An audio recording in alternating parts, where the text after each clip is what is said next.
In 1945, at the initiative of Commander Philippe Taillet, the French Navy created the Underwater Research Group, in French, Groupe de Recherche Sous-Marine, GERS. Established at the naval base in Toulon, the GERS set itself the mission of actively participating in mine clearance and salvage operations. There is no shortage of work. It is necessary to recruit and train those who will form the first units of mine clearance divers. The brass helmets and heavy lead soles are left behind in favor of autonomous diving gear, especially the regulator developed by engineer Émile Gagnon and the GRS second-in-command officer Jacques-Yves Cousteau. Training a mine clearance diver takes time, but the needs are immediate, and the GRS team is heavily called upon. Dives are more and more frequent, and repetitive dives can no longer be avoided. The divers of the GRS use, once converted to the metric system, the US Navy decompression table based on 3 compartments. For repetitive dives, they apply the procedure which involves adding dive times to account for a single and unique dive at the maximum depths. Lieutenant Jean Alinat admitted to the GRS in 1947, thought to design a procedure more compatible with operational objectives. The Alinat method is logical. The concept was published in 1949 in a manual issued by the French Navy entitled Autonomous Diving. The first compartment, which has the shortest period, is of no interest for surface desaturation. Either it is used for the second dive, in which case it is only necessary to account for the residual nitrogen pressure at the start of immersion, or it is a longer compartment that must be taken into account for decompression after the second dive. However, according to some studies, recent at the time, the tissues of the human body which desaturate slowly must be represented by a compartment with a longer period. The spinal cord, in particular, involved in some severe accidents, has a dissolution rate corresponding to a 120 minutes compartment. Alinat explains that this 120 minutes compartment becomes predominant in the case of repetitive dives. He starts by adding 3 columns to the standard US Navy table, in which are indicated the repetitive dive ratios. The first 2 ratios, A and B, correspond to the 40 and 75 minutes compartments. The third column corresponds to a ratio C, representing the nitrogen pressure in the 120 minutes compartment. Let's take an example. A diver must perform a task that requires several dives. He immerses himself for the first time at a depth of 30 meters, where he stays for 30 minutes. The decompression table indicates for the immediately higher depth and for 30 minutes a decompression time of 8 minutes at 3 meters. The repetitive dive ratios indicated in the columns added by the GRS are 2.2 bars for A, 1.8 bar for B, and 1.5 for C. Let's assume that our diver stays 30 minutes on the surface before diving again to the same depth to finish his task. A first series of tables allow us to determine the residual nitrogen pressure in each of the 3 compartments at the end of the surface interval. The nitrogen pressure at the beginning of the second dive is represented by 3 new coefficients, A', B', and C'.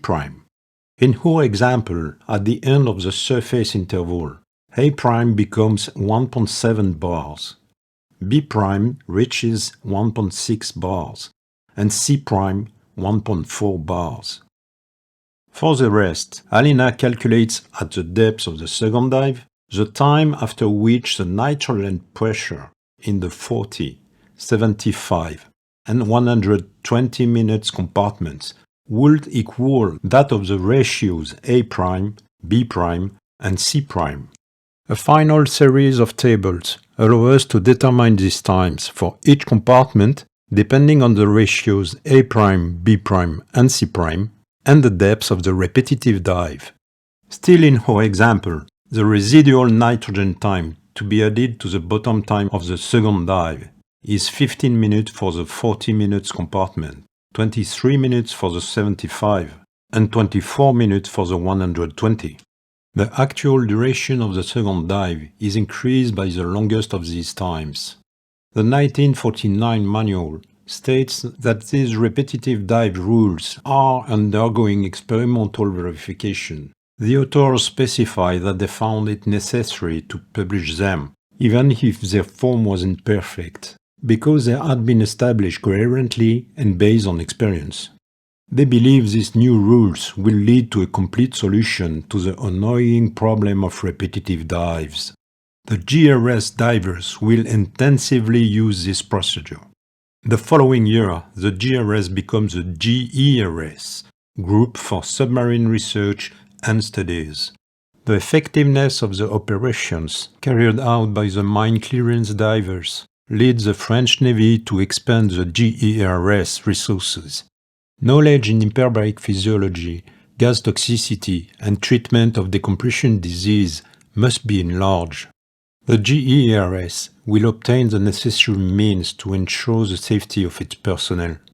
In case of decompression sickness, the victim is placed at the very first symptoms into a single-person pressure chamber. It is then transported immediately to a multiplex hyperbaric chamber equipped with an airlock for under-pressure transfer. The operational use of the procedure for repetitive dives allows for testing the validity. A new version of the GERS diving manual is published in 1955.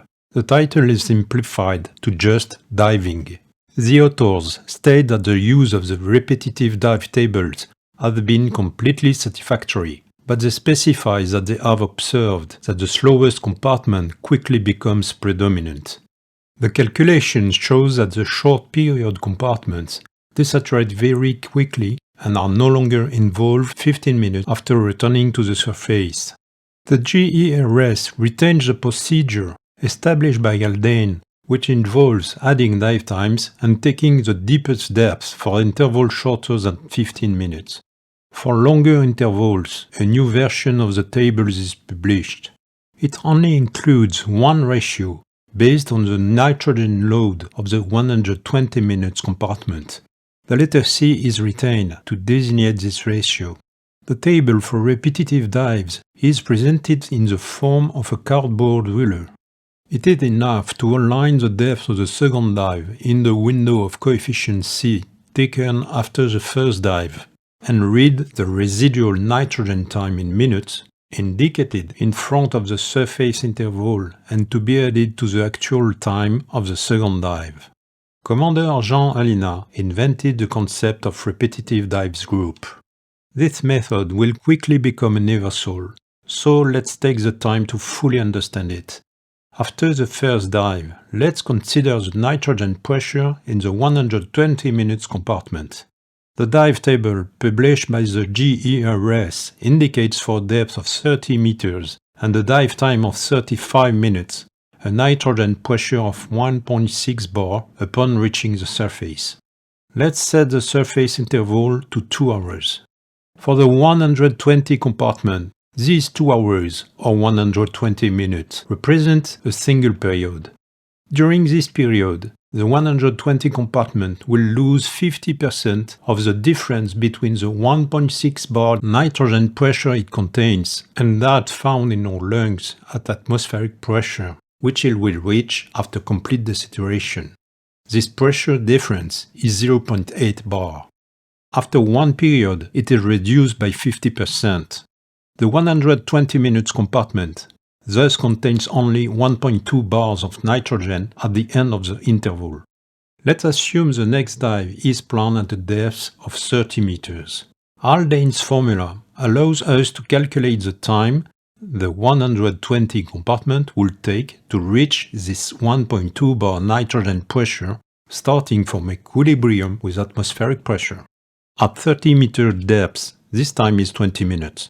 This so-called residual nitrogen time is the one indicated on the repetitive dive ruler.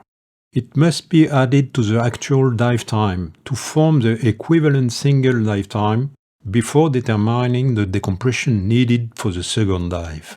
This procedure essentially fills all compartments from the start of the second dive to the nitrogen pressure they would have reached if exposed to a depth of 30 meters for 20 minutes. It allows for increasing the decompression of the repetitive dive while preventing it from being leaded by a compartment considered fully desaturated by the theoretical model. The Alinat method is so simple that it becomes ingenious.